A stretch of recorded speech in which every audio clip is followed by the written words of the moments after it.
Hey guys, my name is Javier. We're going to talk about this track called Listed Pass. It's out now on Limousine Dream. I made this track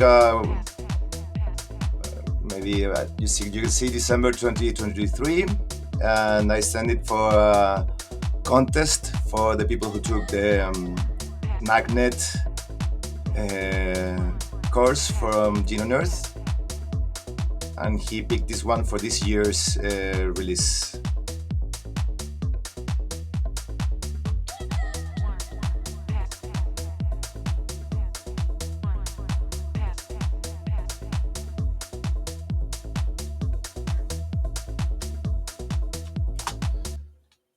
So we're gonna start with the basics, the low end first. Usually the basis of the tracks.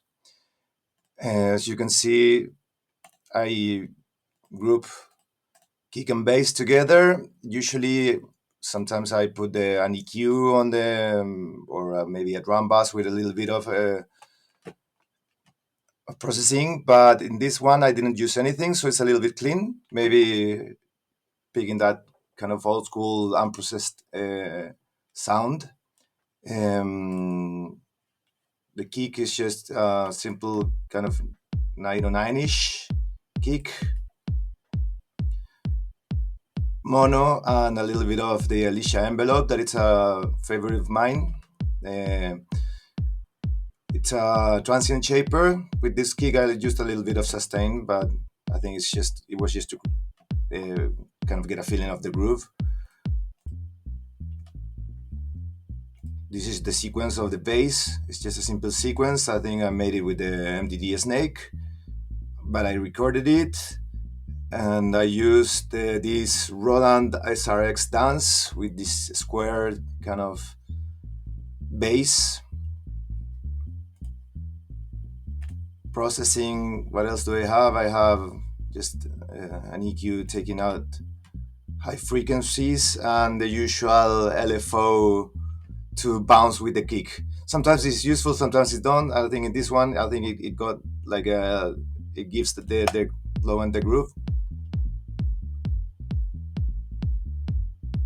It's just below 200 the sidechain, so you still can hear the frequencies above 200 not bouncing, so it's a little bit fuller.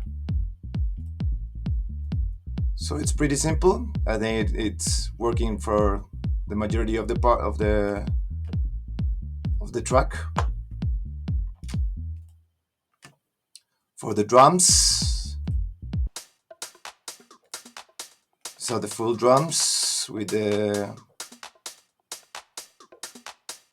simple just clap, hats, open hat, some rights for energy,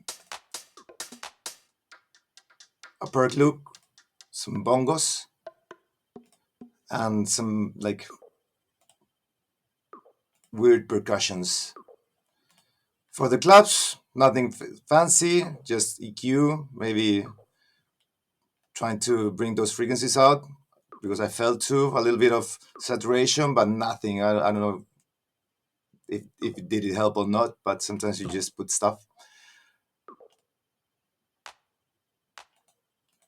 For the hi-hats, I think it's just a simple frequency sequence, but with some ghost notes for some groovy kind of interaction with the rhythm, and some LFO to take out that first hit that it was. I didn't want it. For the open hats, also nothing special. I think I just put it in mono, and I gave it a little bit of a tag and a little bit less sustain. So as you can see, I use a lot the envelopes so I can just like shape the sound, especially these percussive sounds, the way I want to.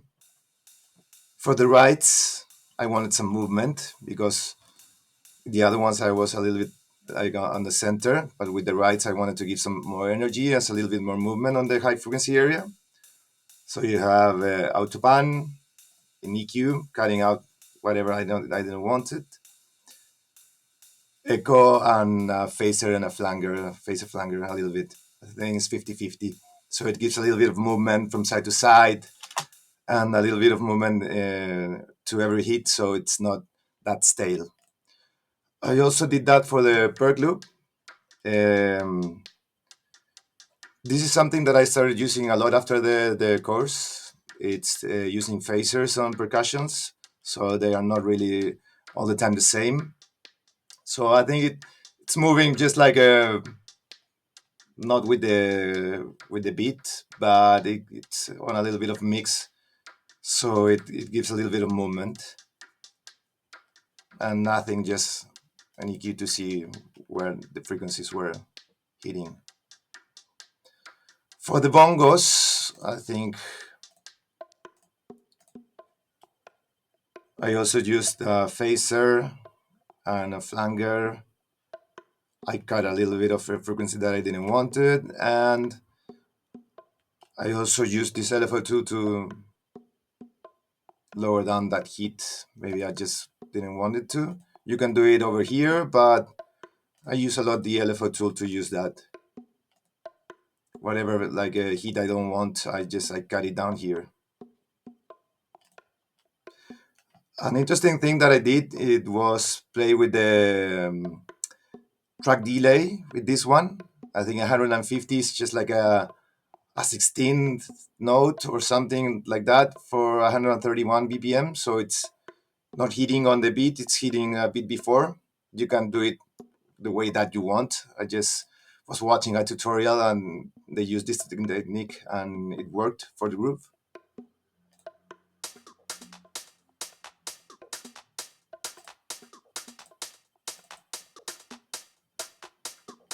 If you can see, it hits right in the beat. But with this one, it's kind of bounces a little bit off with the beat. I also did the same with the claps, a little bit of track delay, so it doesn't hit just straight in the grid. It gives a little bit of a groove. And I think also with the acid percussion, I think it's just the same. It's a little bit of phaser, and EQ, also for the movement. So they play around with that, and it keeps the movement going on the loop. It's pretty simple, but with those tiny things, you can make the loop kind of a little bit more interesting, and you can keep on listening to it.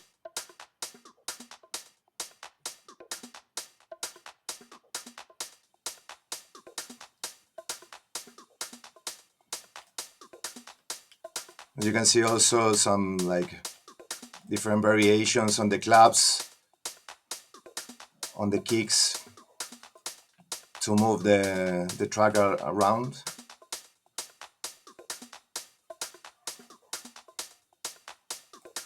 And on the drum bass, I think you can find some interesting techniques that I usually do, but in this one it's pretty aggressive. In this drum bass, I used a little bit of the Studer tape. It's just the UAD Studer tape. Some settings that I found that it gives a little bit of saturation to drums. And I think it also makes them move around. It's just like it gives like a natural movement to the drums. EQ, nothing below 150, and cutting a little bit of those harsh high frequencies. This one, it's also a plugin that I saw a lot of people use, and I used it in this track. It's the MPC 60 preset of the Decimort. It gives a little bit of like a beat reduction, also a little bit of EQ on the high end. It kind of like makes it a little bit less harsh, less digital harsh.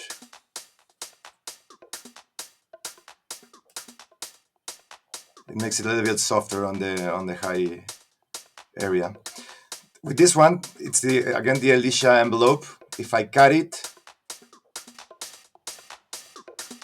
you see a big difference. I think this is the one plugin that made kind of the difference in the drum groove. If you see that the all they sound like long, but with this they sound super tight. It's a kind of an extreme reduction that I did of the sustain, but it worked for the groove. So no preferences, just like what's working with the groove. Sometimes I just like go 2-3 dBs just to add a little bit, but with this one I just think it worked, like cutting a lot of it and just adding a little bit of attack. I use a lot the envelope because I think it as it is an impulse shaper, I think it gives like the drums, independent of the tempo that you're using, it cuts a little bit of the sustain and it works with the tempo of the track, and it works kind of like gluing things together because all of these samples come from different places. So I think that's the big difference. Soothe also to cut out some harsh resonances on the tops. I've been trying a lot of this soothe thing, and I use a long attack so it doesn't really cut like transient frequencies. It cuts a little bit of the harsh frequencies that come after the transients.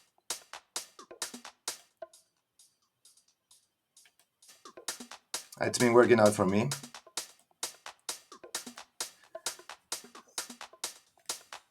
A little bit of reverb send, and this one it's like a hard clipper, clipping those. This one I love it because I can clip a lot of frequencies and it doesn't sound like distortion, so I really like this crafter.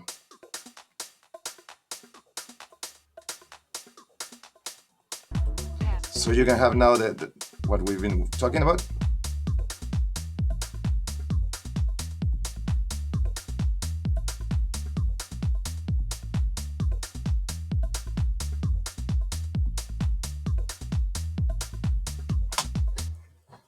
So that's it for the basis of the track, the drums and the lows.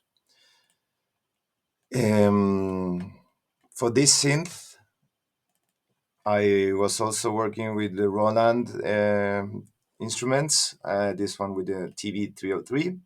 It's also a sequence I think I made with the same scale as the bass line.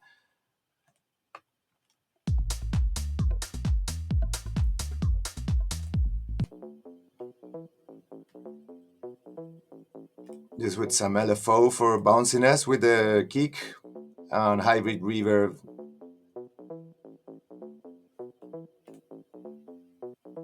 It sounds dry without it. With the reverb, it comes to life.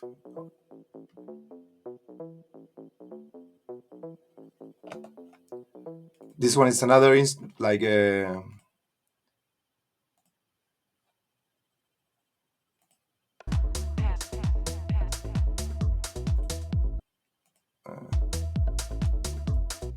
it's not working well. These ones are some box hits.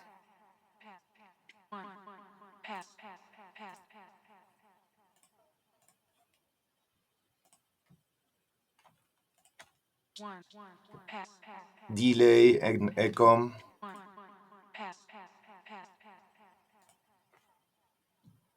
Also some shots at the end for some like kind of ending the phrase.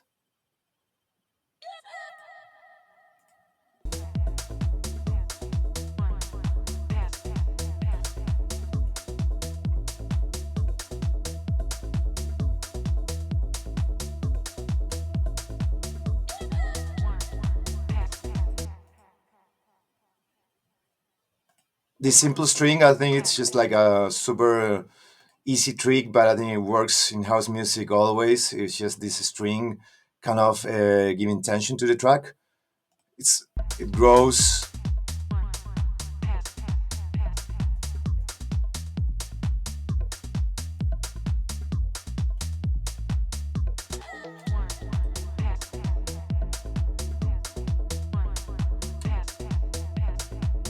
Nothing fancy. Also, I think it's just like the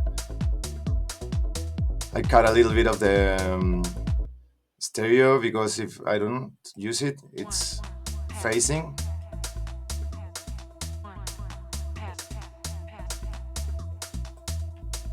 You have to take care of a lot of those phasing issues. I think that's a problem that I usually have with sounds. Sometimes you put effects on them and they start having phasing issues, and you have to constantly check every channel so you don't have them. You have another riser before the drop.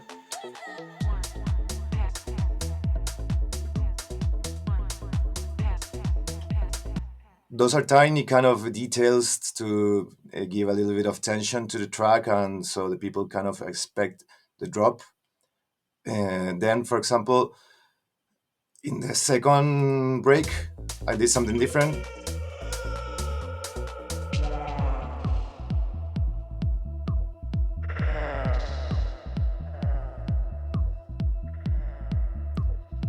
It's just the same vocal, but with like a pitch down, a lot of delay, a lot of echo.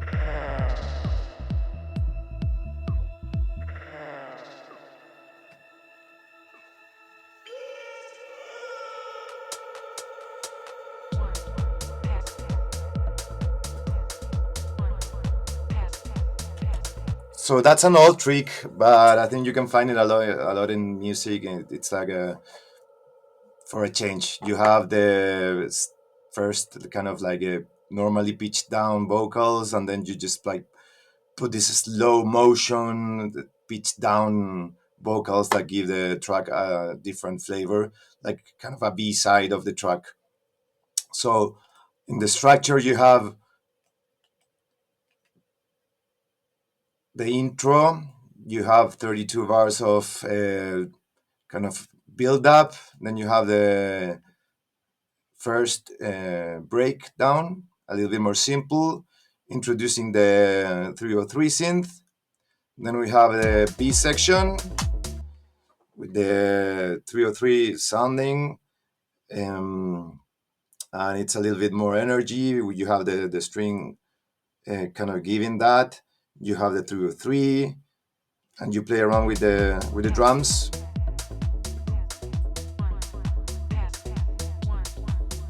And you play with the ride.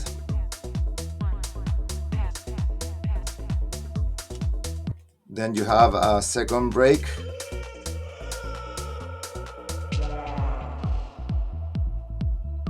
with kind of a C part with this like a vocal pitch down, and then you have like the last drop that comes again with the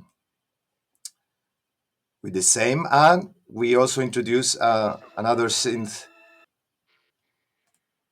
for the last drop.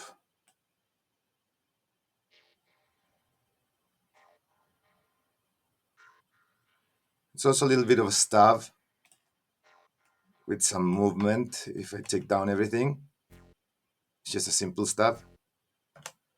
But I used a lot of auto filters, auto pan, echo, flanger.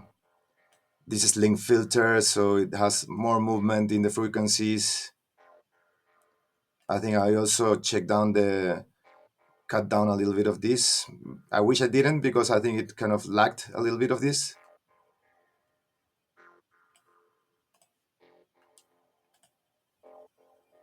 And of course, kind of checking the stereo image so I don't have phase issues with everything that I added. So you can see it's just like on the sides borders, giving also movement to the track.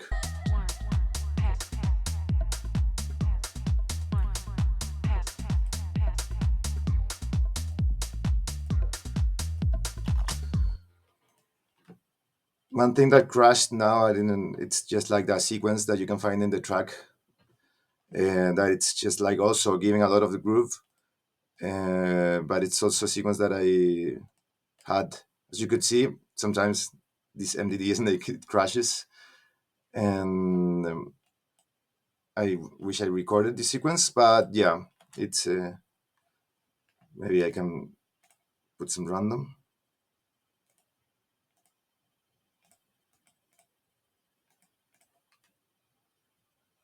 That's not working. Yeah, that's mostly it for the drums, for the synths, and for the track. One last thing I want to add is just like I use a lot of the tonal balance control. It just